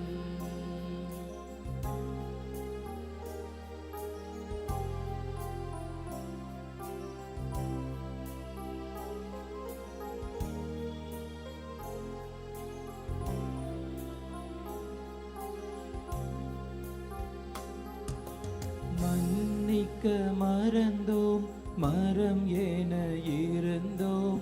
கருணை இறைவா சரணம். கடைக்கண் பாராய் சரணம். கருணை இறைவா சரணம். கடைக்கண் பாராய் சரணம்.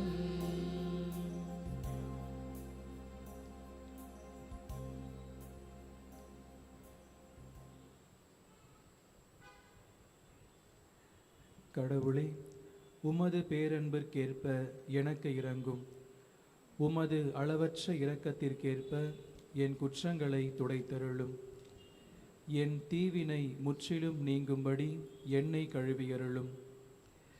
என் பாவம் அற்று போகும்படி என்னை தூய்மைப்படுத்தியருளும். ஏனெனில் என் குற்றங்களை நான் உணர்கின்றேன். என் பாவம் எப்போதும் என் மனக்கண்முன் நிற்கின்றது. உமக்கு எதிராக நான் பாவம் செய்தேன், உம் பார்வையில் தீயது செய்தேன். எனவே உம் தீர்ப்பினால் உம் நீதியை வெளிப்படுத்தியுள்ளீர். உம் தண்டனை தீர்ப்பில் நீர் மாசற்றவராய் விளங்குகின்றீர். இதோ தீவினையோடு என் வாழ்வை தொடங்கினேன். பாவத்தோடே என் அன்னை என்னை கருத்தாங்கினாள். இதோ நீர் விரும்புவது உள்ளத்து உண்மையையே. மெய் ஞானத்தால் என் மனத்தை நிரப்பும். ஈசோப்பினால் என்னை கழுவியருளும், நான் தூய்மையாவேன். என்னை கழுவியருளும், உரை பணியிலும் வெண்மையாவேன். மகிழ் ஒளியும் களிப்போசையும் நான் கேட்கும்படி செய்யும். நீர் நொறுக்கிய என் எலும்புகள் களிகூர்வனவாக. என் பாவங்களை பாராதபடி முகத்தை மறைத்து கொள்ளும். என் பாவ கரைகளையெல்லாம் துடைத்தருளும். கடவுளே, தூயதோர் உள்ளத்தை என்னுள்ளே படைத்தருளும்.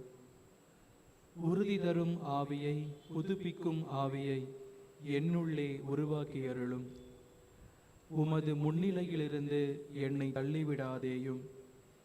உமது தூய ஆவியை என்னிடமிருந்து எடுத்து விடாதேயும். மீட்பின் மகிழ்ச்சியை மீண்டும் எனக்கு அளித்தருளும். தன்னார்வ மனம் தந்து என்னை தாங்கியருளும். அப்பொழுது குற்றம் செய்தோருக்கு வழிகளை கற்பிப்பேன். பாவிகள் உம்மை நோக்கி திரும்புவர். கடவுளே, எனது மீட்பின் கடவுளே, இரத்த பழியினின்று என்னை விடுவித்தருளும். அப்பொழுது என் நா உமது நீதியை முன்னிட்டு பாடும். என் தலைவரே, என் இதழ்களை திறந்தருளும். அப்பொழுது என் வாய் உமக்கு புகழ் சாற்றிடும். ஏனெனில் பழியினால் உம்மை மகிழ்விக்க முடியாது. நான் எரிபலி செலுத்தினாலும் நீர் அதில் நாட்டம் கொள்வதில்லை.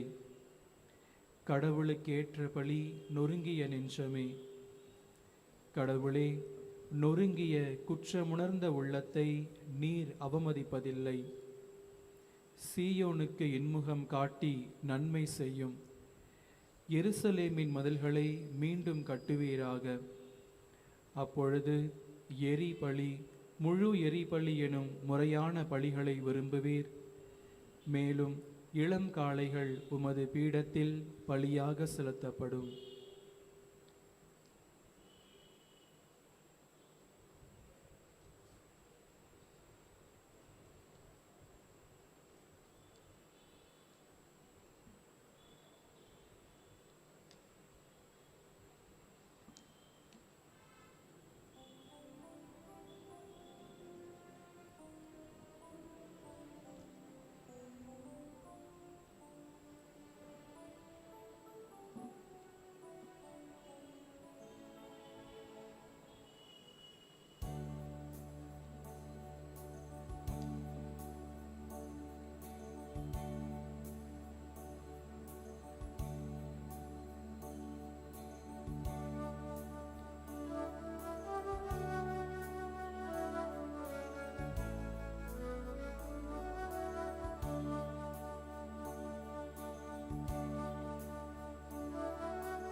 இயேசுவே என் தெய்வமே, என் மேல் மனமிரங்கும். இயேசுவே என் தெய்வமே, என் மேல் மனமிரங்கும்.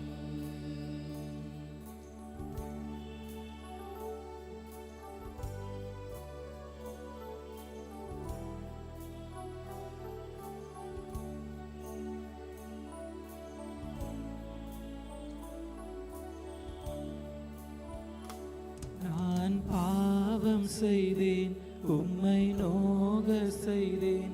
நான் பாவம் செய்தேன், உம்மை நோக செய்தேன். உம்மை தேடாமல் வாழ்ந்து வந்தேன். உம்மை தேடாமல் வாழ்ந்து வந்தேன். என்னை மன்னியும் தெய்வமே, என்னை மன்னியும் தெய்வமே. இயேசுவே என் தெய்வமே, என் மேல் மனமிரங்கும். இயேசுவே என் தெய்வமே, என் மேல் மனமிரங்கும்.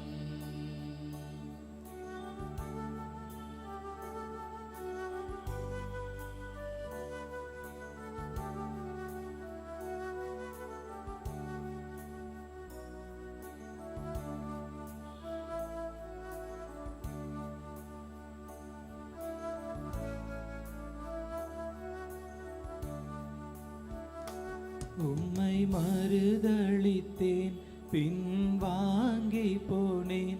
உம்மை மறுதலித்தேன், பின் வாங்கி போனேன். உம் வல்லமை இழந்தேனையா,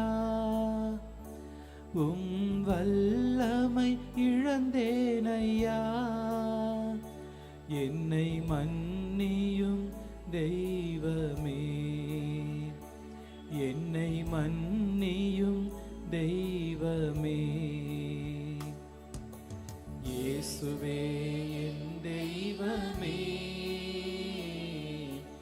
என் மேல் மனமிரங்கும். இயேசுவே என் தெய்வமே, என் மேல் மனமிரங்கும்.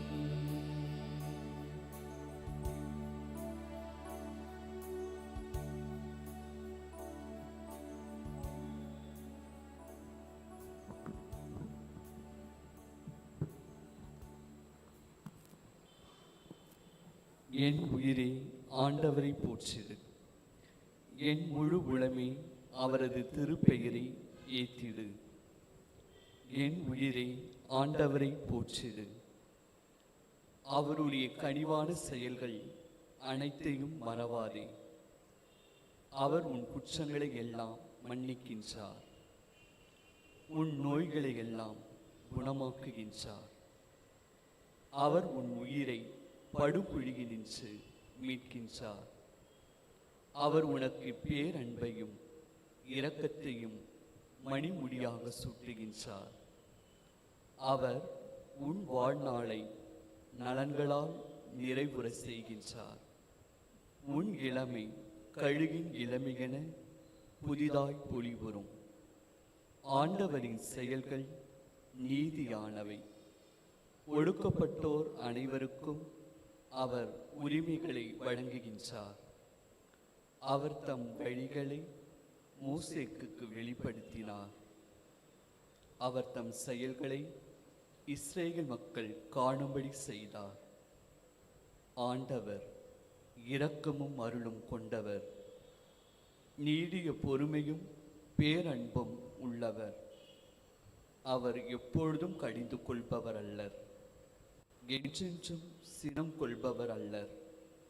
அவர் நம் பாவங்களுக்கு ஏற்ப நம்மை நடத்துவது இல்லை, நம் குற்றங்களுக்கு ஏற்ப நம்மை தண்டிப்பது இல்லை. அவர் தமக்கு அஞ்சுவோருக்கு காட்டும் பேரன்பு மண்ணினின்று விண்ணளவு போன்று உயர்ந்தது. மேற்கு நின்று கிழக்கு எத்துணை தொலைவுள்ளதோ அத்துணை தொலைவிற்கு நம் குற்றங்களை நம்மிடமிருந்து அவர் அகற்றுகின்றார். தந்தை தம் பிள்ளைகள் மீது இரக்கம் காட்டுவது போல் ஆண்டவர் தமக்கு அஞ்சுவோர் மீது இறங்குகிறார். அவர் நமது உருவத்தை அறிவார். நாம் தூசி என்பது அவர் நினைவில் உள்ளது. மனிதரின் வாழ்நாள் புல்லை போன்றது. வயல்வெளி பூவென அவர்கள் மலர்கின்றார்கள். அதன் மீது காற்றடித்ததும் அது இல்லாமல் போகின்றது. அது இருந்த இடமே தெரியாமல் போகின்றது. ஆண்டவரது பேரன்போ அவருக்கு அஞ்சுவோர் மீது என்றென்றும் இருக்கும். அவரது நீதியோ அவர்களின் பிள்ளைகளின் பிள்ளைகள் மீதும் இருக்கும். அவருடைய உடன்படிக்கையை கடைபிடித்து அவரது கட்டளையின்படி நடப்பதில் கருத்தாய் இருப்போருக்கு அது நிலைக்கும். ஆண்டவர் தமது அரியணையை விண்ணகத்தில் நிலைநிறுத்தி உள்ளார். அவரது அரசு அனைத்தின் மீதும் பரவி உள்ளது. அவர் தம் சொற்கேட்டு நடக்கும் வலிமை மிக்கோரே, ஆண்டவரின் தூதர்களே, அவரை போற்றுங்கள். ஆண்டவரின் படைகளே, அவர் திருவுளப்படி நடக்கும் அவர் தம் பணியாளரே, அவரை போற்றுங்கள். ஆண்டவரின் ஆட்சி தளத்தில் வாழும் அனைத்து படைப்புகளே, ஆண்டவரை போற்றுங்கள். என் உயிரே, ஆண்டவரை போற்றிடு.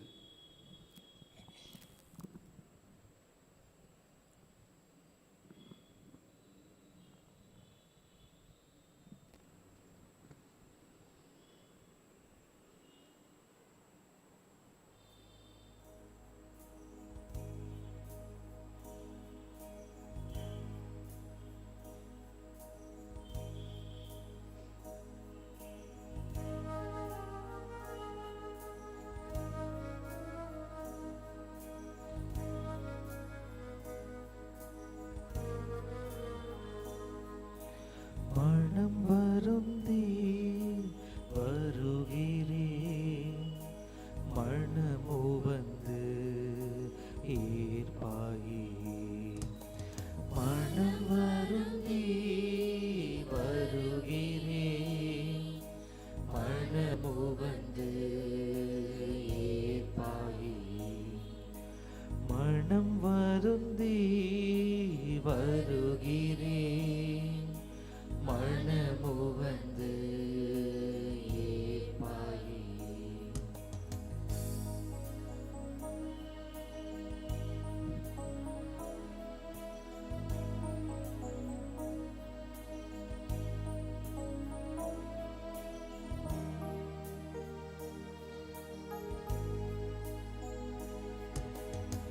தனிமையிலே தனித்து நின்றேன், உறவினையே உதறிச் சென்றேன்.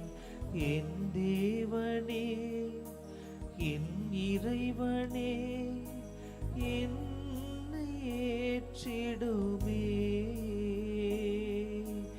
என் தேவனே, என் இறைவனே, என்னை ஏற்றிடுமே. மனம் வருந்தி வருகிறேன், மனமோ வந்து ஏற்பாயே.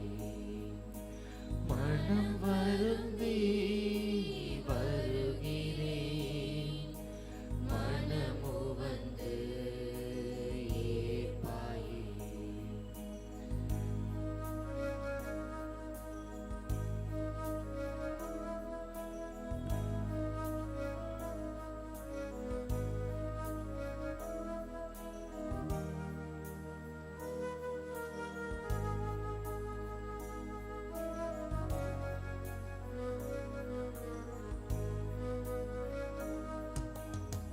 ஒளியினையே வெறுத்து நின்றேன், இருளினிலே அலைந்து நின்றேன். என் தேவனே, என் இறைவனே, என்னை ஏற்றிடுமே.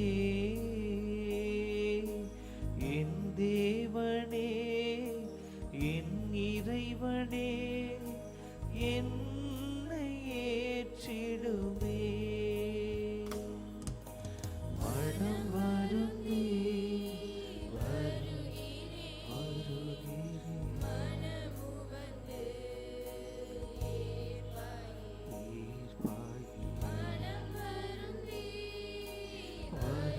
வருகிறேன், மனமோ வந்து ஏற்பாயே.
காணாமற் போன ஆடு பற்றி உவமை.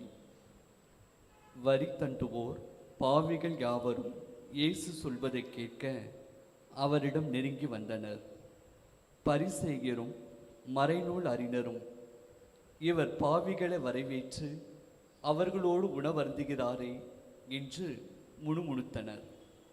அப்போது அவர் அவர்களுக்கு இந்த உவமையை சொன்னார். உங்களுள் ஒருவரிடம் இருக்கும் 100 ஆடுகளுள் ஒன்று காணாமற் போனால் அவர் 99 ஆடுகளையும் பாலை நிலத்தில் விட்டுவிட்டு காணாமற் போனதை கண்டுபிடிக்கும் வரை தேடிச் செல்ல மாட்டாரா? கண்டுபிடித்ததும் அவர் அதை மகிழ்ச்சியோடு தம் தோள் மேல் போட்டுக்கொள்வார். வீட்டுக்கு வந்து நண்பர்களையும் அண்டை வீட்டாரையும் அழைத்து, என்னோடு மகிழுங்கள், ஏனெனில் காணாமற் போன என் ஆட்டை கண்டுபிடித்து விட்டேன் என்பார். அதுபோலவே மனமாற தேவையில்லாத 99 நேர்மையாளர்களை குறித்து உண்டாகும் மகிழ்ச்சியை விட மனம் மாறிய ஒரு பாவியை குறித்து விண்ணுலகில் மிகுதியான மகிழ்ச்சி உண்டாகும் என நான் உங்களுக்கு சொல்கிறேன்.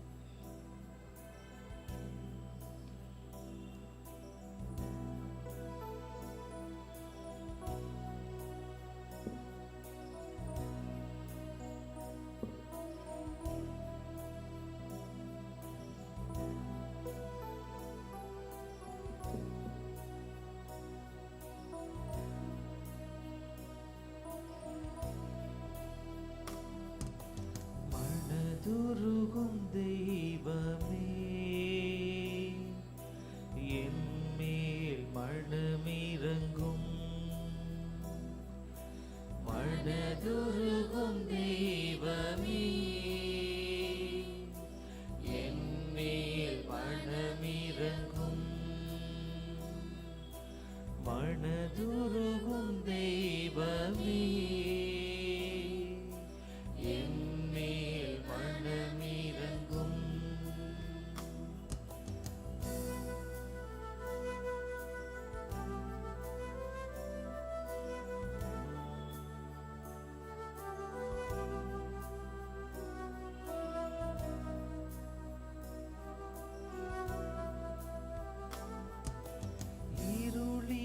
வாழ்ந்து உன் அருளையே இழந்தேன். மனமிரங்கும் தெய்வமே, மன்னியும் தெய்வமே. இருளினில் வாழ்ந்து உன் அருளையே இழந்தேன். மனமிரங்கும் தெய்வமே, மன்னியும் தெய்வமே. மனதுருகும் தெய்வமே, என் மேல் மனமிரங்கும். மனதுருகும் தெய்வமே, என் மேல் மனமிரங்கும்.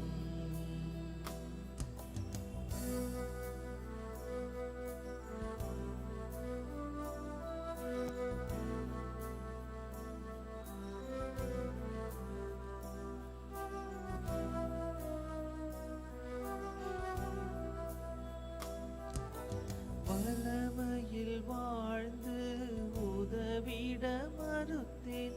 மனமிரங்கும் தெய்வமே, மன்னியும் தெய்வமே. வல்லமையில் வாழ்ந்து உதவிட மறுத்தேன். மனமிரங்கும் தெய்வமே,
அவர் சினம்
இயேசுவும் சக்கேயும். இயேசு எரிகோவுக்கு சென்று அந்நகர் வழியே போய்க் கொண்டிருந்தார். அங்கே சக்கேயு என்னும் பெயருடைய செல்வர் ஒருவர் இருந்தார். அவர் வரி தட்டுவோருக்கு தலைவர். இயேசு யார் என்று அவர் பார்க்க விரும்பினார். மக்கள் திரளாய் கூடி இருந்ததால் அவரை பார்க்க முடியவில்லை. ஏனெனில் சக்கேயு குட்டையாய் இருந்தார். அவர் முன்னே ஓடிப்போய் அவரை பார்ப்பதற்காக ஒரு காட்டு அத்திமரத்தில் ஏறிக்கொண்டார். இயேசு அவ்வழியே தான் வரவிருந்தார். இயேசு அந்த இடத்திற்கு வந்தவுடன் அண்ணாந்து பார்த்து அவரிடம், சக்கேயு, விரைவாக இறங்கி வாரும், இன்று உமது வீட்டில் நான் தங்க வேண்டும் என்றார். அவர் விரைவாய் இறங்கி வந்து மகிழ்ச்சியோடு அவரை வரவேற்றார். இதை கண்ட யாவரும், பாவியிடம் தங்க போயிருக்கிறாரே இவர் என்று முணுமுணுத்தனர். சக்கேயு எழுந்து நின்று, ஆண்டவரே, என் உடைமைகளில் பாதியை ஏழைகளுக்கு கொடுத்து விடுகிறேன்.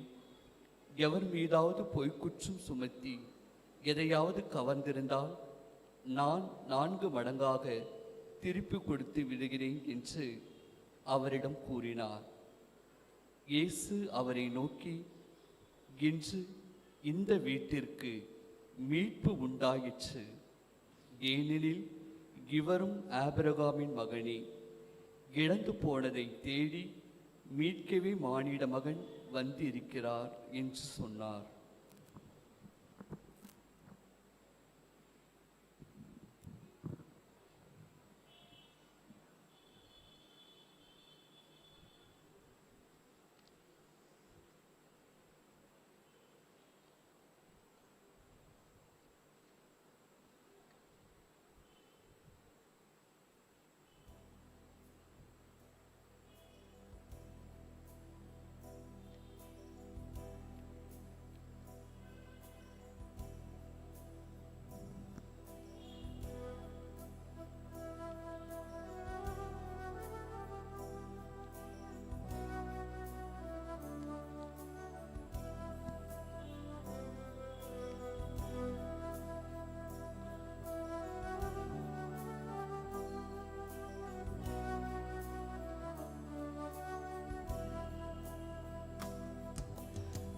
இரக்கத்தின் ஆண்டவரே,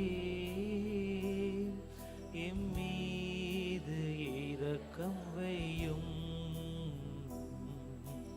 இரக்கத்தின் ஆண்டவரே, எம்மீது இரக்கம் வையும்.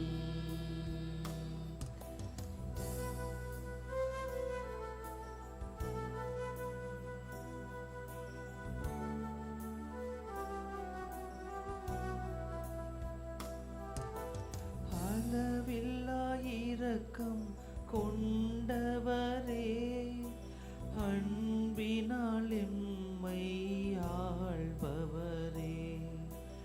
அளவில்லா இரக்கம் கொண்டவரே, அன்பினால் எம்மை ஆள்பவரே. இரக்கத்தின் ஆண்டவரே, எம்மீது இரக்கம் வையும். இரக்கத்தின் ஆண்டவரே, எம்மீது இரக்கம் வையும்.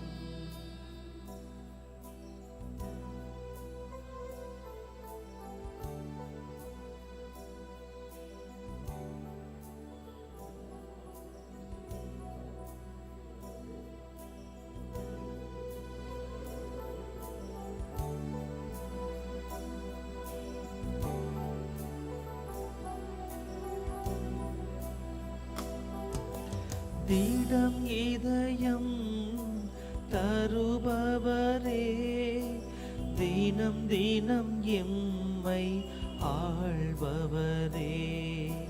திடம் இதயம் தருபவரே, தினம் தினம் எம்மை ஆள்பவரே. இரக்கத்தின் ஆண்டவரே என் மீது இரக்கமையும். இரக்கத்தின் ஆண்டவரே என் மீது இரக்கமையும். இரக்கத்தின் ஆண்டவரே என் மீது இரக்கம் வையும். இரக்கத்தின் ஆண்டவரே என் மீது இரக்கம் வையும்.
அனைவருக்கும் அவருடைய பரிசுத்த ரத்தத்தால் உடைய பாவங்களிலிருந்து விடுதலை வாக்கினை ஆதரவு நல்ல பாவ சங்கீதம் மட்டும் போராது இறுதி ஆசிரியருக்கு முன்பு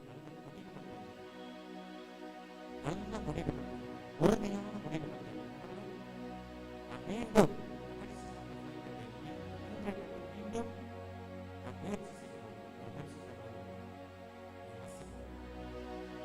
என்னுடைய கலைகளை நான் என்ன செய்ய வேண்டும் என்று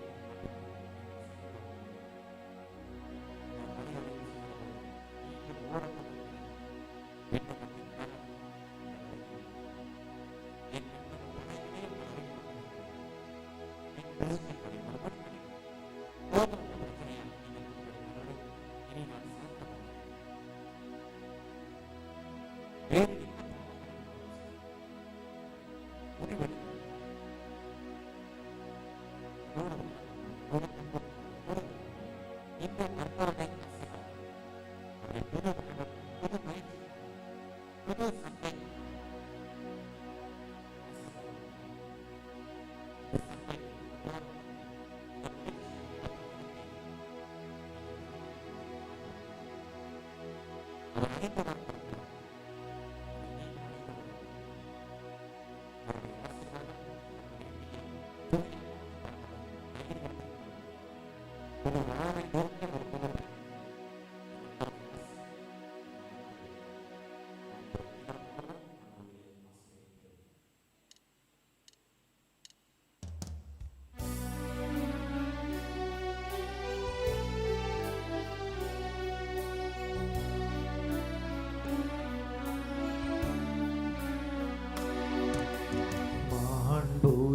மாண்புயரிவருள் சாதனத்தை தாழ்ந்து பணிந்து ஆராதிப்போம். பழைய நியம முறைகள் அனைத்தும் இனி மறைந்து முடிவு பெறுக. நியம முறைகள் வருக. புலன்களாலே மனிதன் இதனை அறிய இயலா. குறையை நீக்க விசுவாசத்தின் உதவி பெறுக.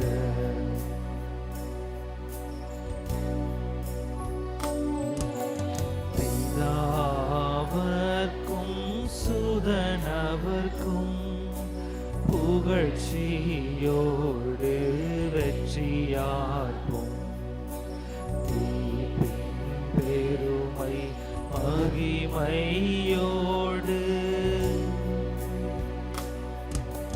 வலிமை வாழ்த்து யாவுமாக இருவரிடமாய் வருகின்றவராம் தூய ஆவி ஆனவர்க்கும்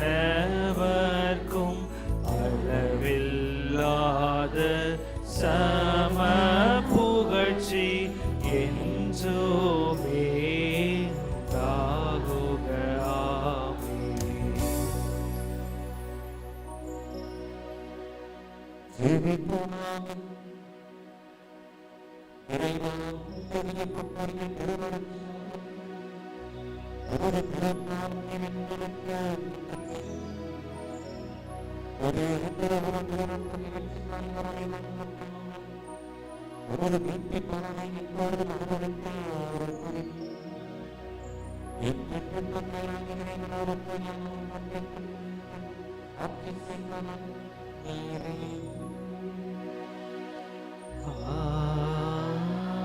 ஆமென்.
ஆமென்.